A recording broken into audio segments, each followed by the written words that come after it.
Hi ಎಲ್ಲರಿಗೂ welcome to day 5 breakfast series. ಇವತ್ತಿನ breakfast ಸೀರೀಸಲ್ಲಿ ಇನ್ಸ್ಟೆಂಟ್ ಆಗಿರುವಂಥ ಕ್ರಿಸ್ಪಿ ದೋಸೆ ಜೊತೆ ಸ್ಪೈಸಿ ಆಗಿರುವ ರೆಡ್ ಚಟ್ನಿಯನ್ನು ಹೇಗೆ ಮಾಡೋದು ಅಂತ ತೋರಿಸ್ತೀನಿ. ಈ ಇನ್ಸ್ಟೆಂಟ್ ಕ್ರಿಸ್ಪಿ ದೋಸೆಗೆ 1 ಕಪ್ಪಿನಷ್ಟು ಅಕ್ಕಿ ಹಿಟ್ಟನ್ನು ತಗೋಬೇಕು. ಇದಕ್ಕೆ ಅರ್ಧ ಕಪ್ಪಿನಷ್ಟು ರವೆ ಯಾವುದಂದರೆ ಬಾಂಬೆ ರವೆ ಅಂತ ಹೇಳ್ತೀವಿ.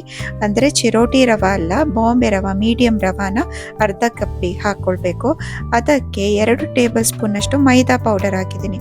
ಇಲ್ಲಾಂದರೆ ಗೋಧಿ ಹಿಟ್ಟು ಕೂಡ ಯೂಸ್ ಮಾಡ್ಕೋಬೋದು. ಆಮೇಲೆ 1 ಟೇಬಲ್ ಸ್ಪೂನ್ನಷ್ಟು ಕಡಲೆ ಹಿಟ್ಟಿಗೆ ರುಚಿಗೆ ತಕ್ಕಷ್ಟು ಉಪ್ಪು ಹಾಕಿ 3 ಕಪ್ಪಿನಷ್ಟು ನೀರನ್ನು ಹಾಕ್ಕೊಳ್ಬೇಕು.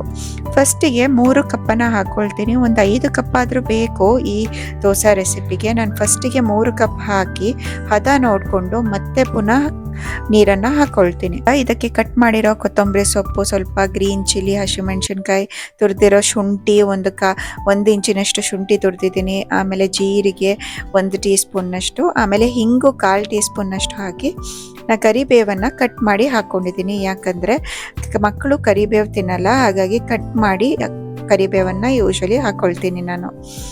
ಈಗ ನಾವು ಇದನ್ನು ಚೆನ್ನಾಗಿ ಮಿಕ್ಸ್ ಮಾಡ್ಕೋಬೇಕು. ಹದ ನೋಡ್ಕೊಳ್ಳಿ, ನೀರಾಗಿರಬೇಕು ಹಿಟ್ಟಿನ ಕನ್ಸಿಸ್ಟೆನ್ಸಿ. ಹಾಗಾಗಿ ನೋಡಿ, ಇದು ಸ್ವಲ್ಪ ದಪ್ಪ ಇದೆ.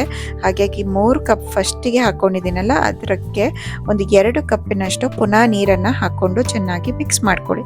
ಇದೇನಾಗತ್ತಂದರೆ 1-2 ದೋಸೆ ಆದಮೇಲೆ ಪುನಃ ರವೆ ಹಾಕಿರೋದ್ರಿಂದ ಸ್ವಲ್ಪ ದಪ್ಪ ಆಗುತ್ತೆ ಹಿಟ್ಟು.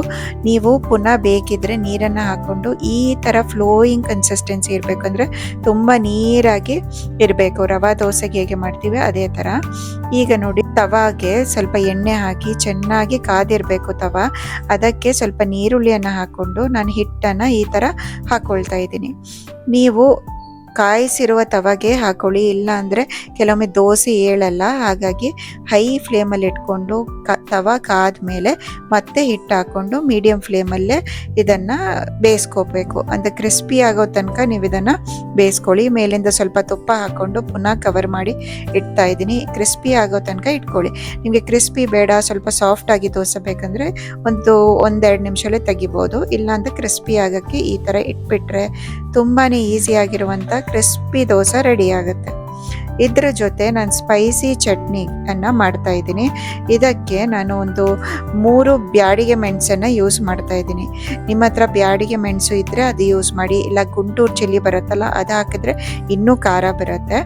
ಅದಕ್ಕೆ ನಾನೊಂದು 3 ಟೇಬಲ್ ಸ್ಪೂನ್ನಷ್ಟು ತೆಂಗಿನ ತುರಿಯನ್ನು ಹಾಕ್ಕೊಂಡಿದ್ದೀನಿ.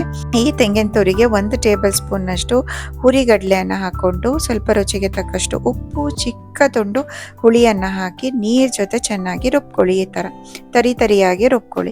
ಈಗ ನಾನು ಒಗ್ಗರಣೆಗೆ ಎಣ್ಣೆ, ಸಾಸಿವೆ ಮತ್ತು ರೆಡ್ ಚಿಲ್ಲಿ ಜೊತೆ ಕರಿಬೇವನ್ನು ಹಾಕ್ಕೊಂಡು ಈ ಒಗ್ಗರಣೆಯನ್ನು ಚಟ್ನಿಗೆ ಹಾಕ್ಕೊಂಡ್ರೆ ಈಸಿಯಾಗಿರುವಂಥ ಸ್ಪೈಸಿ ಚಟ್ನಿ ರೆಡಿ ಆಗುತ್ತೆ. ನಿಮಗೆ ಈ ರೆಸಿಪಿ ಇಷ್ಟ ಆದರೆ, ನನ್ನ ಬ್ರೇಕ್ಫಾಸ್ಟ್ ಸೀರೀಸ್ಗಳು ಇಷ್ಟ ಆದರೆ ದಯವಿಟ್ಟು ಈ ವಿಡಿಯೋನ ಲೈಕ್ ಮಾಡಲಿಕ್ಕೆ ಮರಿಬೇಡಿ. ಆಮೇಲೆ ಚಾನಲನ್ನು ಸಬ್ಸ್ಕ್ರೈಬ್ ಮಾಡಿ. Thank you.